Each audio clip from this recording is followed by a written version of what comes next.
Mumbai Ahmedabad bullet train corridor project માટે નડિયાદ નજીક ભારતીય રેલવેની વડોદરા અમદાવાદ મુખ્ય લાઇન પર 100 મીટર લંબાઈનો પ્રથમ સ્ટીલ બ્રિજ લોન્ચ કરવામાં આવ્યો છે. નડિયાદ નજીક બુલેટ ટ્રેન કોરિડોર પર steel bridge Mumbai Ahmedabad high speed ટ્રેનનો બ્રિજ 100 મીટર લાંબો અને 1486 મેટ્રિક ટન વજન ભુજના વર્કશોપમાં બનાવાયો છે. Bullet train project Mumbai Ahmedabad bullet train corridor માટે ગુજરાતના નડિયાદ નજીક ભારતીય રેલવેની વડોદરા અમદાવાદ મુખ્ય લાઇન પર 100 મીટર લંબાઈનો પ્રથમ સ્ટીલ બ્રિજ શરૂ કરવામાં આવ્યો હતો. આ 1486 મેટ્રિક ટન વજનનો સ્ટીલ બ્રિજ ગુજરાતના ભુજ જિલ્લાના વર્કશોપમાં બનાવવામાં આવ્યો છે, જે બ્રિજ લોન્ચિંગ સાઇટના સ્થળેથી લગભગ 310 કિલોમીટર દૂર છે અને તેને ટેલરો પર લાદીને આરોપણ કેન્દ્રો પર લઈ જવામાં આવ્યો હતો.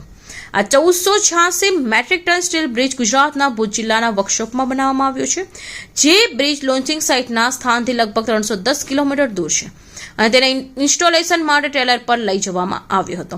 સ્થળ પર સ્ટીલને પુલને જમીનથી 15.5 મીટર ઊંચાઈને અસ્થાયી તિરાડો પર એસેમ્બલે કરવામાં આવ્યું હતું.